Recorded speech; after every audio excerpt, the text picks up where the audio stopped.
All right, we are ready whenever you are. All right. Good evening, everybody. I will bring the meeting of the San Carlos Planning Commission of March 15th, 2021 to order. We begin each meeting with the Pledge of Allegiance. Please join me in the Pledge of Allegiance. I pledge allegiance to the flag of the United States of America and to the republic for which it stands, one nation under God, indivisible, with liberty and justice for all. May I have a roll call? Commissioner Iacopone, Here.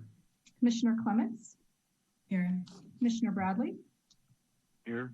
Vice Chair Root, Here. and Chair Garvey. Here.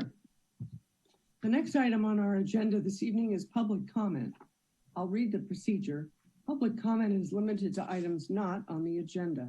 The Commission may briefly respond to statements made or questions posed as allowed by the Brown Act. However, the Commission's general policy is to refer items to staff for attention or have a matter placed on a future Commission agenda for a more comprehensive action or report. Is there anyone in the waiting room this evening that would like to speak on an item that is not on tonight's agenda?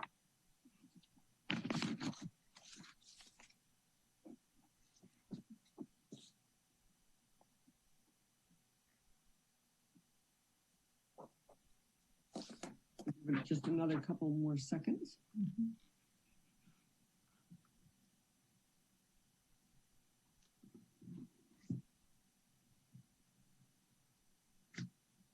Sarah, do you see anyone in the waiting room?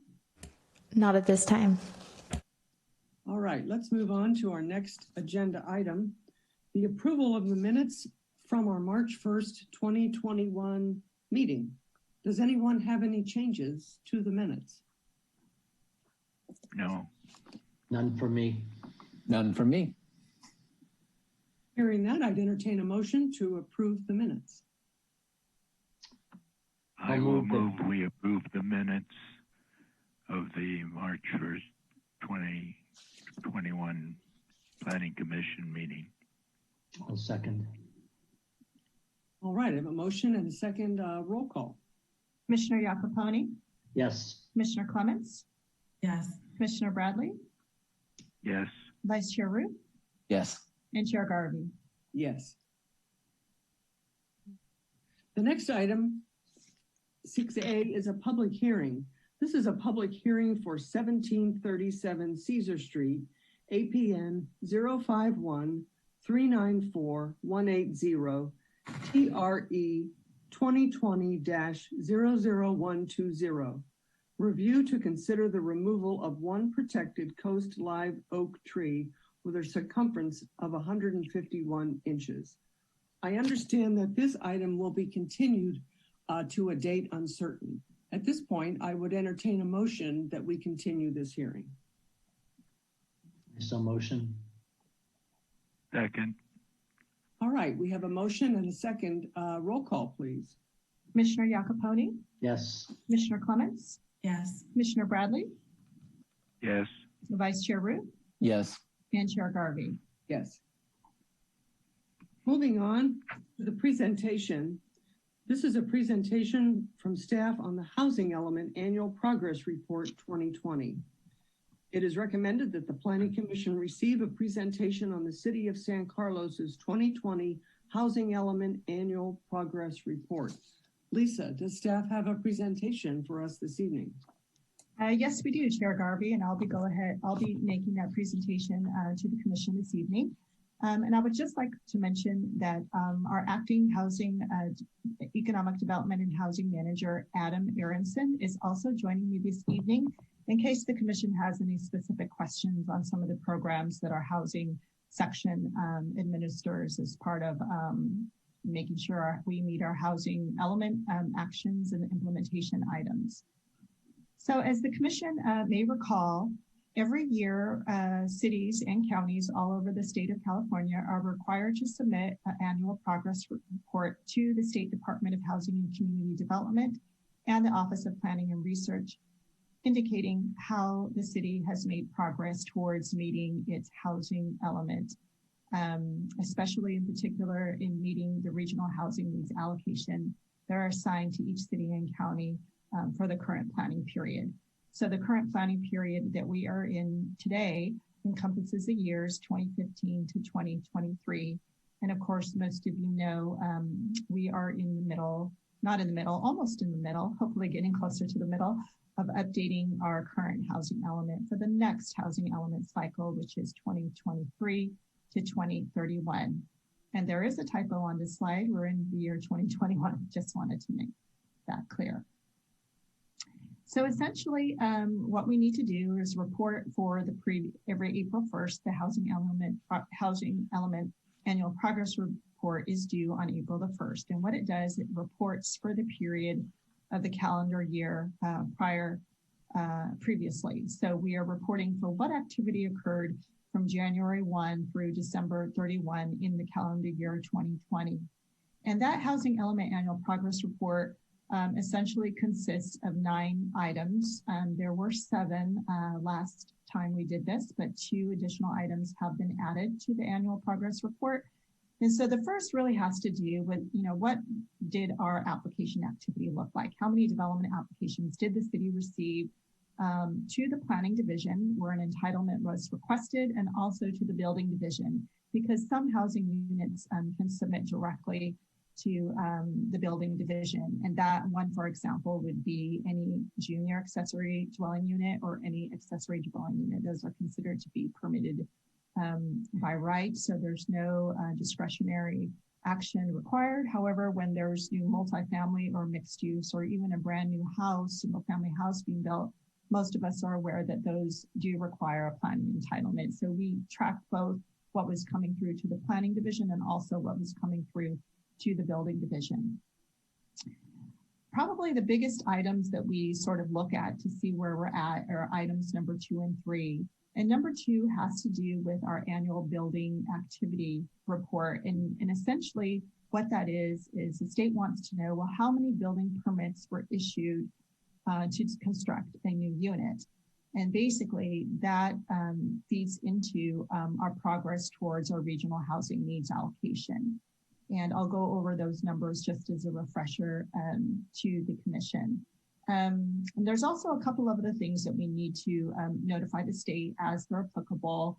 One has to do with any sites that we may have been required to rezone in order to meet our housing needs. Fortunately for San Carlos, that wasn't part of the work that we needed to do for our current housing element. So it wasn't necessary that we had to go into our zoning and rezone some areas in order to accommodate our RHNA. But if we had, this is where we would report them, but that's not applicable to us.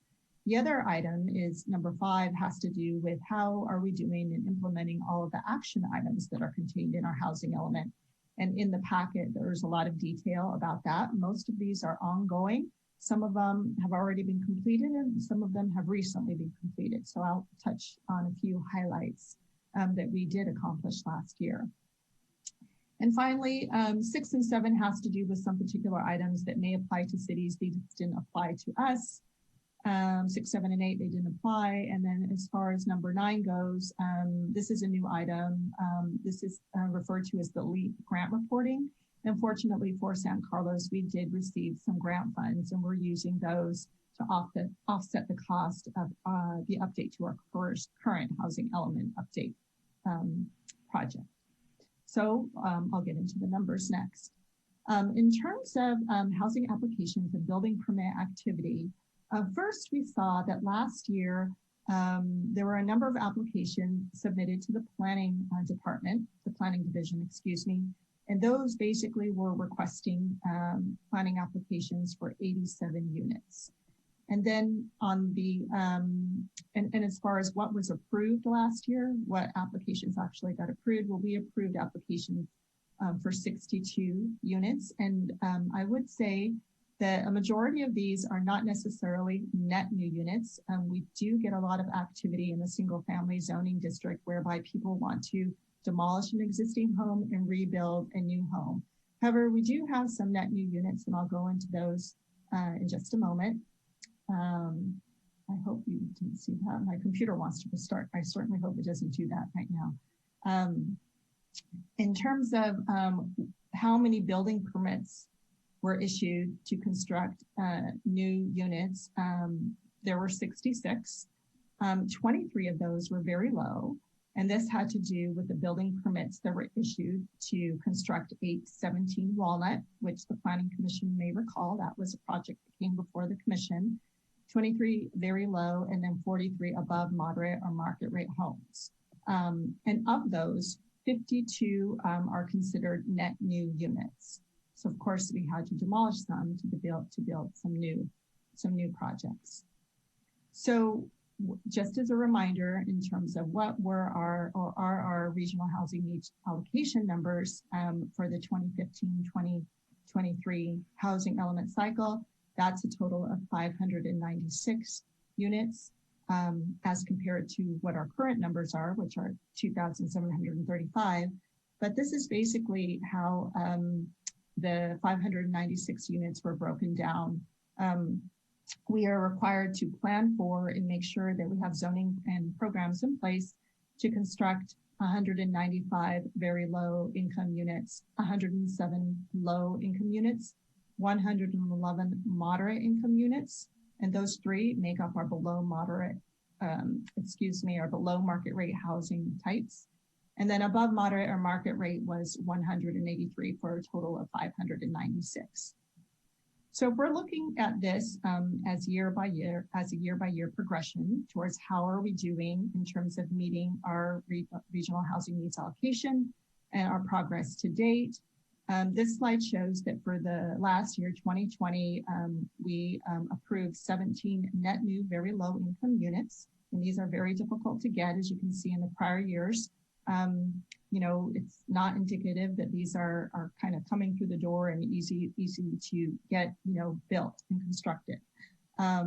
Where we are doing very well is the above moderate category, where we saw a total of 35 net new units for a total of 52 net new units in the year 2020, which isn't bad considering it was sort of an unusual year and we're still sort of kind of making our way through that. But in terms of the activity that has gone on in the planning and building divisions, we're still getting a lot of applications. It's not really slowing down. As you can see in this particular table, the total units by year have sort of varied. They started out quite low at 23 units in 2015, and then it jumped quite high in there's a typo there, in the year 2016 for a total of 385. And those were very much due to building permit issuance for the Transit Village and also Wheeler Plaza. And then we sort of kind of binned in the 40s and 20s range, but this year was even, a little bit higher than last year. So overall, we're doing quite well in terms of the overall number. But again, as you can see, there's still a remaining 364 units below market rate units that, we're aiming for. But as many cities will attest, these are very difficult to achieve, and certainly more efforts and incentives and maybe different programs need to be in place in order to really achieve these numbers. And that's one of the things that we are going to be looking at in the next housing element update cycle, is what are some ways that we can, perform a little bit better or a lot better in terms of meeting the below market rate housing unit category. As far as programs in the housing element, essentially they're divided into 7 primary sort of topic areas. The first is really to promote preservation of existing housing, especially affordable housing. And the second is kind of a state mandate whereby they roll in an energy efficiency component into the housing element update. Our third section of programs and programs and actions is to really encourage housing close to transit. So that's why we have certain zoning in place along the El Camino Real corridor in our mixed use and our downtown core and mixed accompanying and adjacent mixed use areas. The fourth is to really promote second units, and we've made some progress in that last year. And the fifth is to assist in the development of affordable housing. So if there's any questions on that, of course, the commission may recall we have partnered with some affordable housing providers to get the below market rate units constructed in our city. The sixth is what can we do to remove any governmental constraints that we have towards the production of new housing. And then the seventh category has to do with special needs population. So all of the detail in that, like I mentioned before, a lot of the programs and activities that we have are ongoing. Some have been met and some include some financial contributions to below market rate housing providers and organization and nonprofit groups.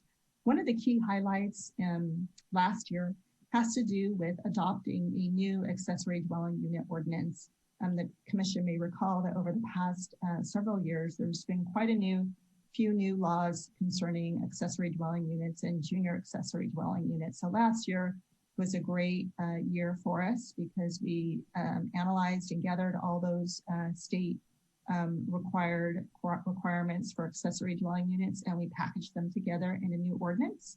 And we're doing really well. I would say that if we look into the detail on some of our charts, we can see that a lot of new units that have come forward towards counting our overall housing production targets have been in the form of accessory dwelling units. So certainly the relaxation and making it easier for folks to construct an accessory dwelling unit certainly is working in our community.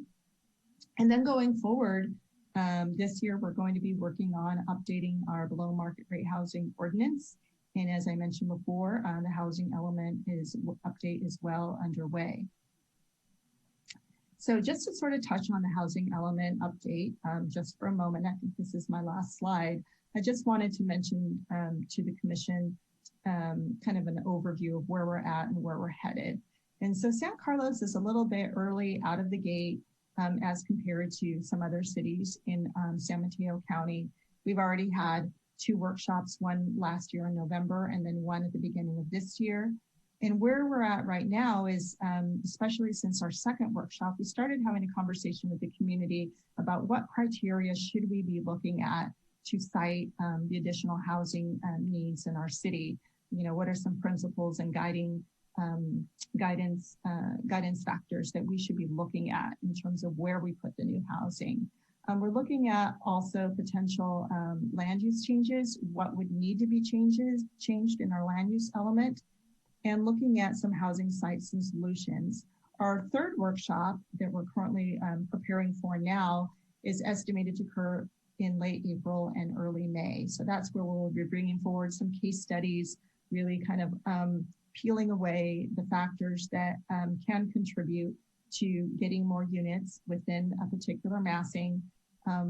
Without getting into too much of the details now, one of the things that has come up certainly in our community is the massing and the scale of new development, how well that fits in and where might we place that, and what zoning standards might need to be changed in order to get more density within a particular massing or volume of a building.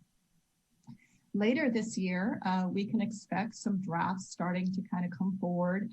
And we're also going to be starting some coordination with the state.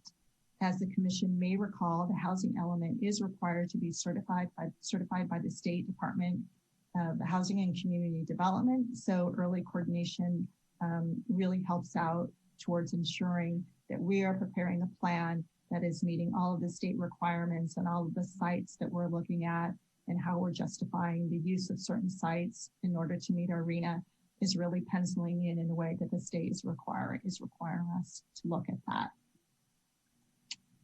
A couple of reminders for our housing element update. We have our own project website, which is sancarlos2040.org. And then just very recently, the county is working through the 21 Elements group, which assists all cities in San Mateo County towards the development of housing element updates. They've recently released a website, which is called letstalkhousing.org.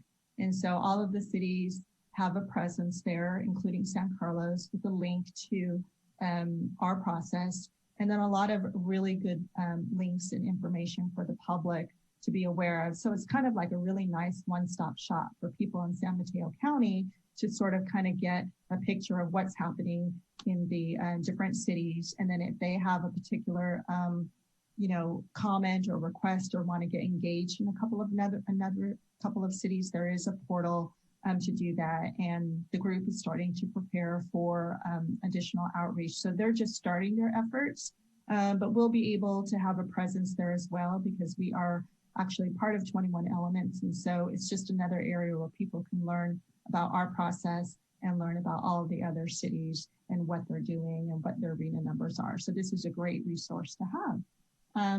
So with that concludes my presentation. And this item will be going forward to the City Council as required next Monday night, a week from today, where staff will be essentially giving the same presentation with really asking the council, directing staff to submit it to the State Department of Housing and Community Development and the Office of Planning and Research. Thank you.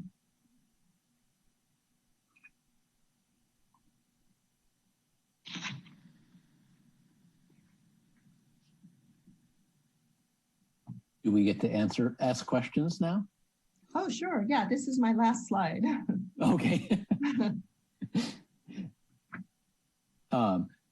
The housing numbers that you showed on the table, those were permits issued or completed, ready to move in? I didn't catch. Oh, right. So that's a good question. Thank you. Happy to clarify that. These are building permits issued. So what we are allowed to count in terms of meeting our RHNA, where the state says, okay, we want to see, how is each city and county doing? We are instructed to count building permit issuance. So it's not the final inspection or the certificate of occupancy. They don't want us to count where we, granted a planning entitlement, because sometimes things can be entitled, but then, maybe they're never really implemented. So the state requires that we count when the building permit has been issued to construct those permitted units. So these are building permits issued. And so do these numbers, they do not include ADUs because those are entitled? No, they do include. So when it's a building permit to construct any new unit. I see. Whether that's an ADU or a junior accessory dwelling unit or a single family home that's a net new home, or new apartments or condominiums that have been issued in a mixed use or multifamily housing project. And in 2020, how many of these new units were ADUs?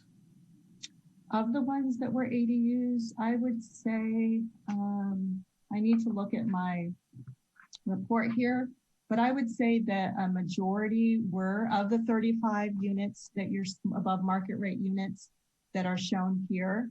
A majority were ADUs. I would say maybe we only had about, maybe 3 net new single family homes.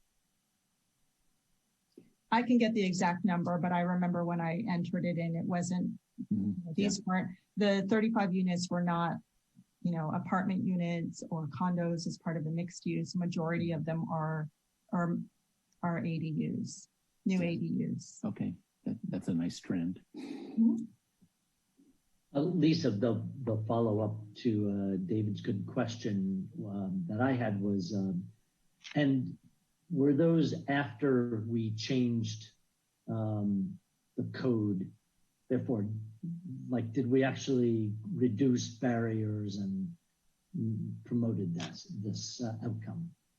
That's correct. So the number of new laws that started to surface started, I would say, in about 2016. And then since then, they started, we started seeing more laws where the state was saying, okay, now we want, cities to reduce setbacks, or now we want to make, changes to the process, or now we're requiring that cities can no longer factor in lot coverage or floor area ratios. So I would say since those state laws have been, coming online, we started to see more and more ADUs be permitted. And the last set of laws really had to.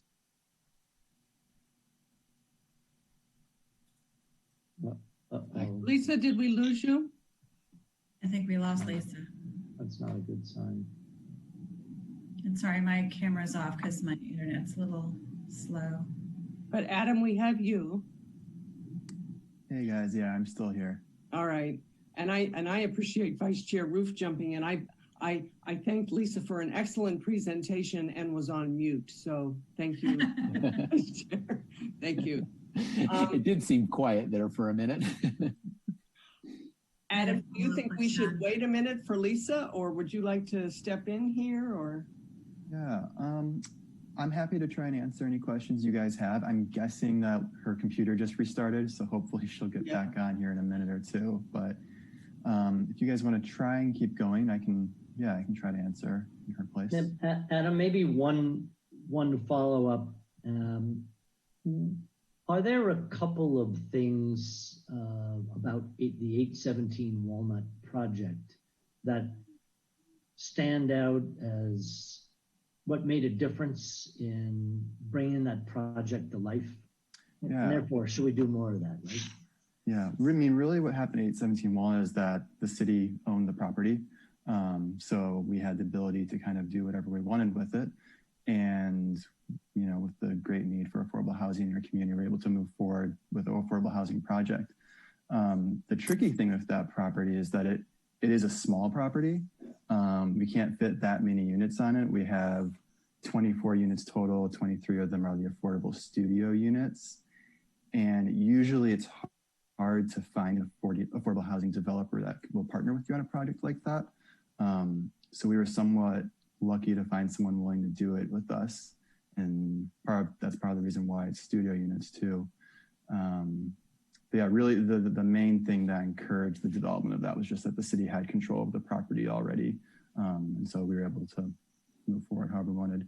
And there had been affordable housing units on that property for a while already. Mm-hmm. And, you know, in your work with the city council, is there any plan to highlight other parcels, if any, that the city owns, or highlight parcels that appear to be underutilized or under market that the city could acquire? It seems like the city has to be a market maker here, is what you're saying, and that makes sense. Yeah, so there's a couple different things we have going on right now. I'm not sure if you guys have been briefed recently on the Cherry Street project that the city is working on. That's another property that the city is working on in partnership with HIP Housing. They're an affordable housing developer in the area. And in that instance, one parcel is owned by the city and another parcel is owned by HIP. And we're going to merge the two together so that we can then create one larger development. And that property looks like it'll be somewhere between 30 to 35 units, but probably larger units with more bedrooms. So more aimed towards families rather than studio units. And we're still in the early stages of working on that and kind of setting up pre-development loan terms with the developer, but it's looking like it will move forward. So it's an exciting project that will get going. And then I think you also kind of asked about the city maybe acquiring market rate units and that kind of thing. There's a couple of different joint powers authorities throughout the state that we're not currently working with, but we're looking into potentially working with,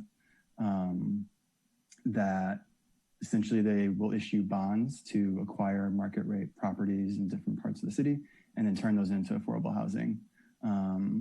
They just need approval from the city to issue bonds in the city and for the city to potentially down the line take on the proceeds of any excess revenue from those projects or take over the property in the future if the city wished to do so.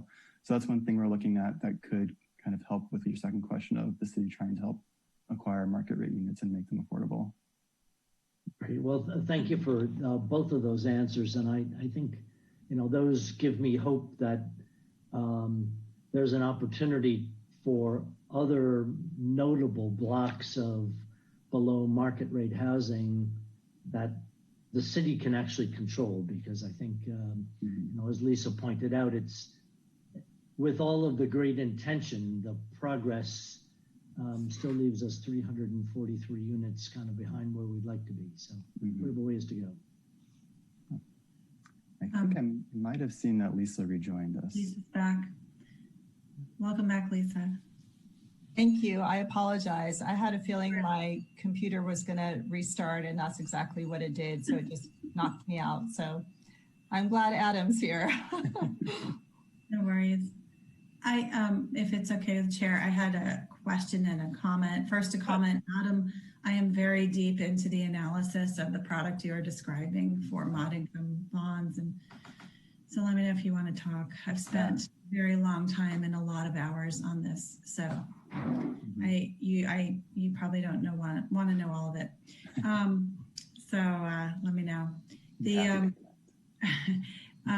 I just had a follow-on question on ADUs, and I'm glad to see that we're getting some traction because, again, I think we have, how much percent? 80% of our land, residential land and single family. So ADUs is the right kind of strategy for us. Has the trend been up over time for the volume? Lisa, do you know? Yes, I would say very much so. So since the state passed the new laws, some of the first wave, coming in, I think it's 2016, we started to see an uptick in applications.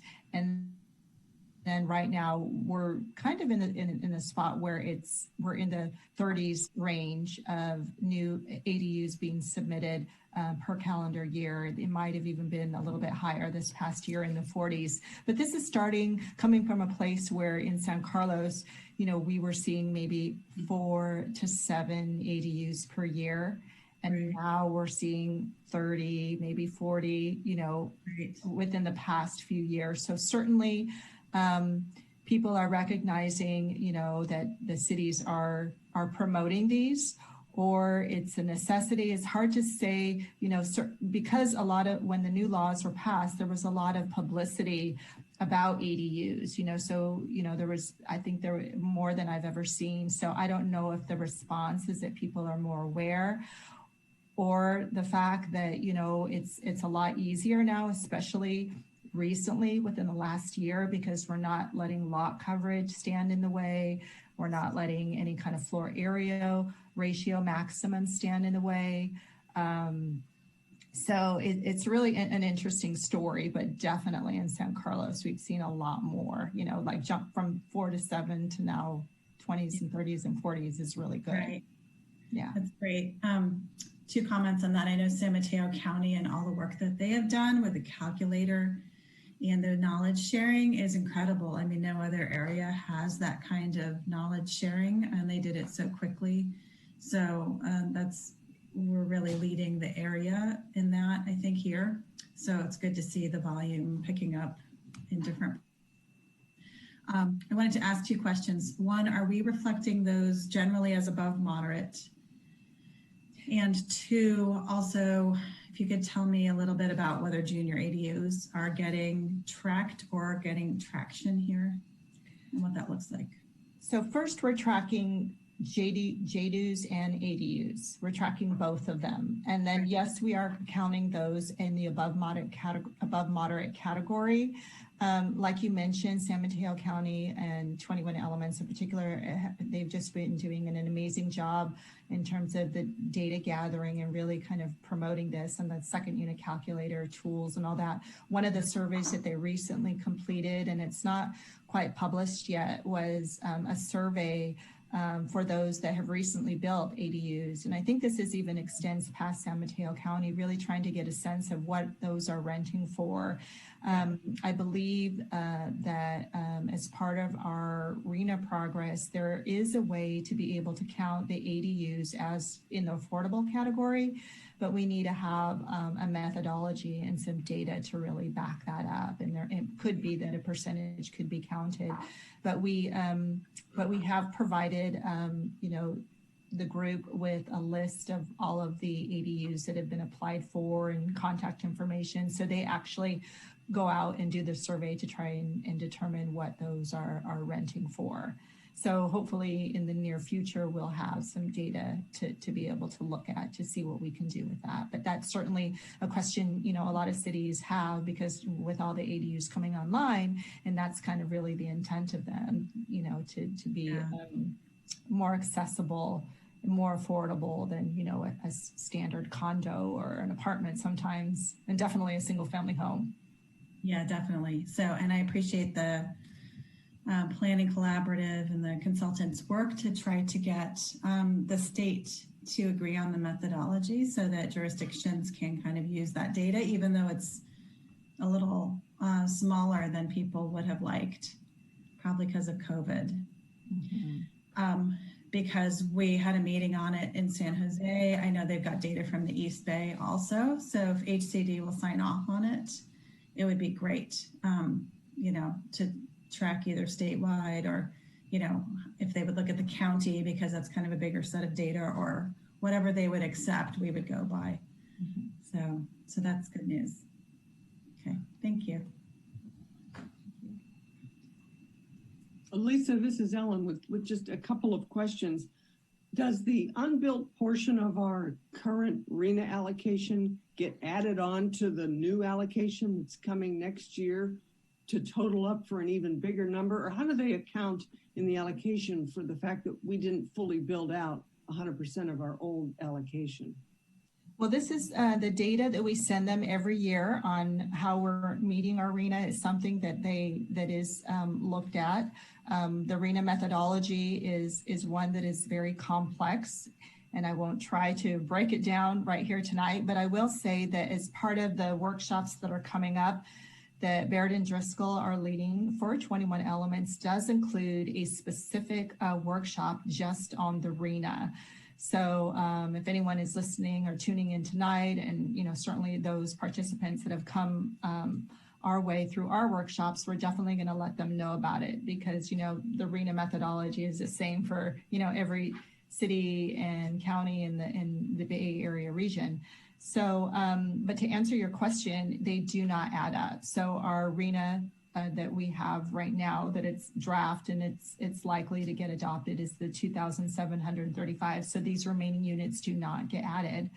However, I will say that cities that, you know, are very much behind in producing below market rate units are sort of put into a category where they may be where it may trigger what's called SB 35, which is it's a state mandate that says that any city or county that hasn't produced a certain number is now required to undergo a faster permit entitlement process, whereby if a developer comes in, I'm sorry, this is a little bit complex, so I'm just trying to make sure that I share this correctly.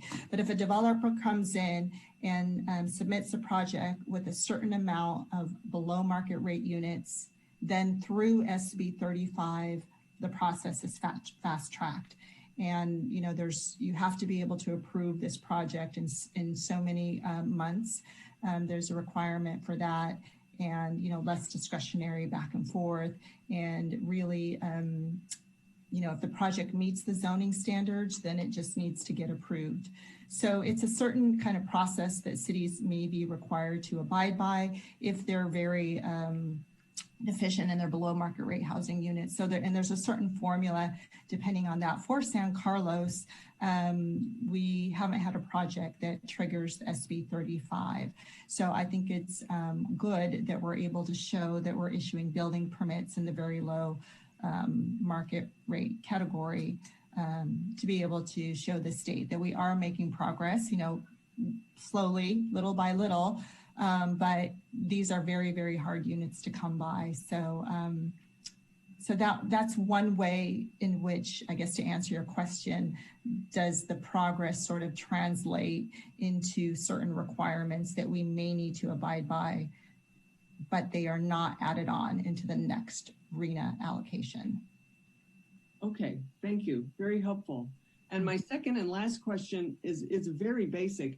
what is the commercial development bonus? I was reading in your presentation, I think you may have mentioned it, that we didn't approve or engage in any of those this year, but I did, and I went back into the attached packet and they do have a definition. And it's one of those definitions that unless you know what it is, you're not going to understand the definition. What is that in really in the one or two sentences? Yeah, I think what I would need to do is to, because it hasn't applied to San Carlos, I haven't really researched, the details of that, but that's certainly something I can get back to you on, because it could be that it's something, that we want to be aware of in the future, but as of now, it's none of the projects have been, it's just not applicable. But that's a really good question, and I'd have to look into that for you. Oh, and I did have one other question. For the number of houses that were built this year, did that trend line, is that similar to what our neighboring cities went through? The RHNA progress is something that is probably going to be shared through 21 Elements, because, we're all working together and sharing information. And as soon as our report is done, we usually share that with the group, and we can definitely bring back how other cities are doing in terms of their reports. But I don't have them yet. And it could be that, they're all currently working on them. Usually most jurisdictions do, they're using every minute of the hour until that April 1st deadline to get theirs done. So I should be able to get that information to the commission after April 1st, when they're all completed. So at this time, I don't know, but I guess we can look at past years. But if that's something the commission would be interested in, I'm certain that, through 21 Elements and all of the collaboration that we do share between cities, that's information that's easy to get and kind of put together in one table, which I think would be really interesting to see as well.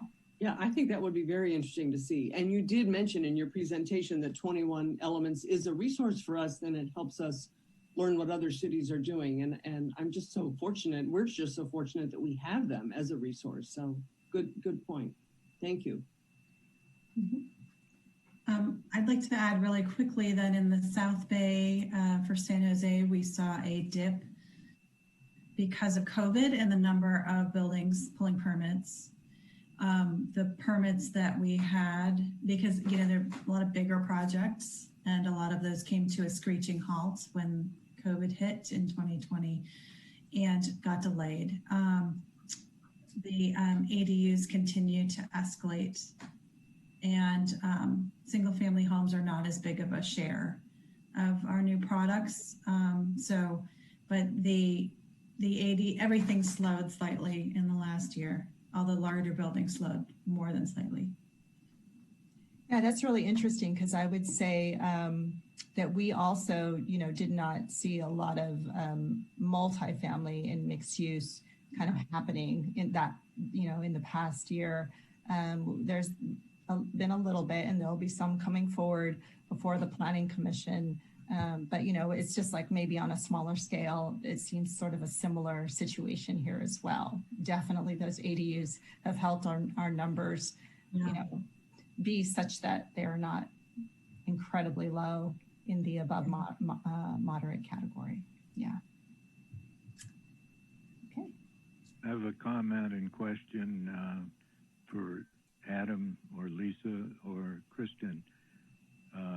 Building on what Kristen just said, do you know if the state OPR or the housing development people there have considered or made any adjustments based on 2020 and the pandemic, and so many people working at home that don't have to commute and don't have to live near their offices anymore? It's going to have an impact on the number of housing new units required and at moderate or below market rate housing too. Any clue on that? Well, what I have heard is that the methodology hasn't changed, and the numbers aren't likely to change because of this sort of very unique and quite frankly, abnormal situation that we are finding ourselves in.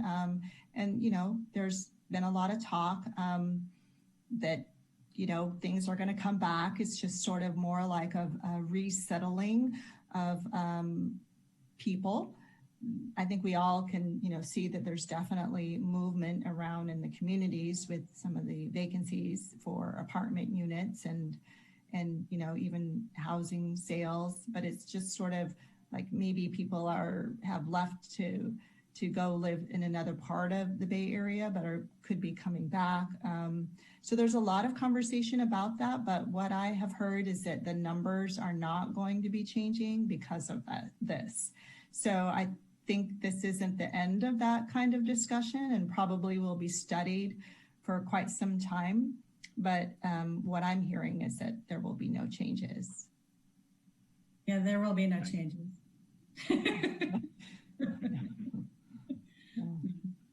Change is constant. Changing conditions, yes. Yeah. But I'm sure a lot of people are definitely looking into that. It's fascinating. But yeah, we can rest assured that the number that we have before us is the number that we're going to need to plan for. Yeah. So, well, thank you all. Good questions. Lisa, just a quick process question. This isn't a public hearing. Might there be people that want to comment or I don't know if I should open it up and offer it if there are no further questions from my fellow commissioners. Yes, thank you for that reminder. I do have a slide in case there's anybody watching and would like to make some comments. We'd be happy to hear them. I had one last quick add on to the last cogent comment, which is just the state continues to think about legislation every year to make municipalities more and more responsible for meeting the housing element goals. And so, you know, there are bills to watch every year as to what kind of penalties, per se, that cities would get if the goals are not met. So, you know, changing conditions, amusing until it means something more serious for cities. So it's just something, you know, if planning staff has any updates on bills that you're watching that are troublesome regarding RHNA, as we talk about RHNA and the housing element through the next year, that would be helpful to hear about too. Yeah, I think that would be great, especially so that it doesn't come as some sort of surprise, because there is one that I can think of, SB 9, which I'm sure you're following and looking at as well, and it's making some traction, but this is one that would affect single family zoning, whereby by right, you could build a duplex. And because we have ADU laws on the book, so far it looks like those would be included within it. But of course, it's still being reviewed. And I'm sure a lot of cities are submitting letters and comments. The League of California Cities, I think, has provided a position statement on this. But right now in San Carlos, if one wanted to build a duplex on a single family lot, it requires a conditional use permit. So it's just another layer of entitlement, and conditional use permits are discretionary. So if one were to make the findings that this particular duplex couldn't work, then, you know, it wouldn't be constructed. So what this new law, if it goes through, would change would be that it would no longer require a conditional use permit. You can just build that duplex on a single family lot. And then there's another component that has to do with subdivisions and being able to split single family lots into a much smaller size. So this one definitely has our attention, and certainly, you know, any kind of change that happens to single family zoning, there's a lot of eyes on it, or I guess any kind of zoning, but that's certainly one. So Commissioner Clements, I think that's an excellent suggestion, at least to, as an informational item, kind of give a presentation to the commission on some of the things that might be coming forward. And again, like you said, this is all in the spirit of getting, you know, more housing to be built, you know, then basically. And just one more note, Lisa, we're tracking AB 215 on the housing element. It's a Dave Chu bill, which is a little more punitive, I think. that don't meet housing goals. So I can send you the link in the chat. If I can do a chat, I don't think I can. I'll send you a link. That would be great. Yeah. And I know you have a lot of great resources, so feel free to share. Yes. Yeah. We'll share. And then we can bring something back to the commission as an informational item. Definitely. Okay. Thank you. Thanks. Okay. Any other questions before we see if anyone is in the waiting room who'd like to speak? I had a question prompted by that conversation just then, that where does San Carlos rank in achieving its goals relative to comparator cities? How good or bad are we doing relatively? I would have to take a look and bring that back to you. Mm-hmm. Yeah, I think after April 1st, maybe we could take a really good look and see, the overall progress, just sort of, it's interesting. I think it's really helpful to take a picture, at the county level, how are we doing? And, that could potentially give us some information where we might see a neighboring jurisdiction. Maybe they're doing really well on their very low and low, and we might want to talk to them and see what they're doing. Like, why is it working there? So I think that's a great suggestion, Commissioner Ruth. We might consider having someone come from Elements 21, since they collect the data. Certainly. Not that Lisa couldn't do it, of course, but well, they're working on this every single day. This is their, that's their one, right. This is their focus. Yeah. Yeah, that's an excellent idea. Mm-hmm. Any other questions before we see if there's anyone in the waiting room? All right, if you would like to make a public comment on this agenda item, now is the time to speak. Sarah, is there anyone in the waiting room? Not at this time.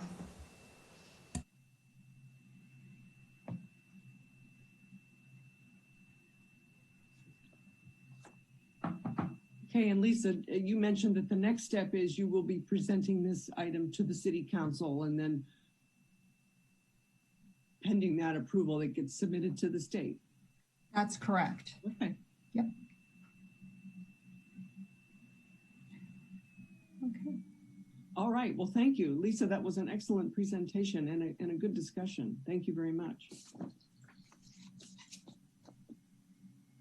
All right. Our next agenda item is the report on recent City Council actions.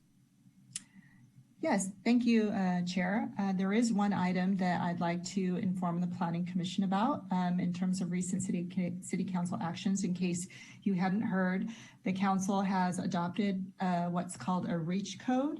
It basically creates local energy standards to electrify new construction and achieve greenhouse gas reduction goals. So this new ordinance, REACH code, goes into effect next month in April. I'll have to check on the exact date, but basically it will require new construction of all building types to be all electric, but there are some exceptions. Rooftop solar in non-residential and high-rise residential buildings would be required. An electric vehicle charging readiness for all building types is another requirement as well. We do have an FAQ on the city website under the building division. You can look into that if you're interested, but it's referred to as the REACH code. So I just wanted to share that with the commission. All right, thank you. Any Planning Commission comments or reports from my fellow commissioners? I don't have any. No. None for me. None for me. Hearing none, we'll move on to correspondence. I don't have any this evening. Any planning staff comments, reports, or updates on current projects? Yes, I have a couple of things. So I put together a slide so I can share this with the commission. You recall at your last meeting, there was an application to convert the current apartments at 977 Laurel to a condominium. And as stated in the minutes that were just adopted this evening, this application was denied. And since that time, the applicant has submitted an appeal. So basically, this means that the matter will go before the city council. We don't have a date for that yet, but that's something that needs to be scheduled within 45 days of receiving, not heard, but scheduled within 45 days of receiving the application. So it won't take too long before it gets to the city council. We wanted to let you know that that you should expect to see another electronic billboard along Highway 101 for your review sometime this summer. And then also this summer, design review for 77 Industrial, which is where there is a fairly significant renovation of the existing Honda dealership to a life science use, is likely to come forward, as well as an application from 1030 Britain. The company is known as MBC Biolabs. And these are projects where they were originally submitted as a plan development. So the commission may recall that for any plan development, it requires city council approval.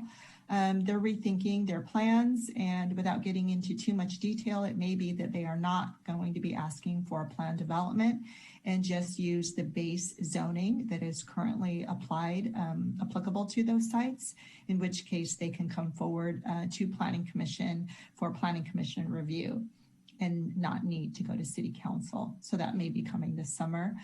Most of the other large developments are on hold pending the outcome of the East Side Innovation District vision study that is going to get kicked off actually next week. Other news is that we're currently working on and preparing for the third workshop for our focused general plan update, primarily updating the housing element. As I mentioned, look out for that late April and early May. We'll be doing all of the notification and outreach once we land on a date. I mentioned in other news, the Let's Talk Housing new website for San Mateo County and all the cities, letstalkhousing.org, just to reshare that one more time. And then just an announcement or another announcement promoting our first workshop for the East Side Innovation District Vision Plan, which is scheduled for next Wednesday, March 24th at 6 p.m. And just as a reminder, basically for anyone who would like to attend, you go to sancarlosinnovation.org. And once you go to that website, you can access the link to register.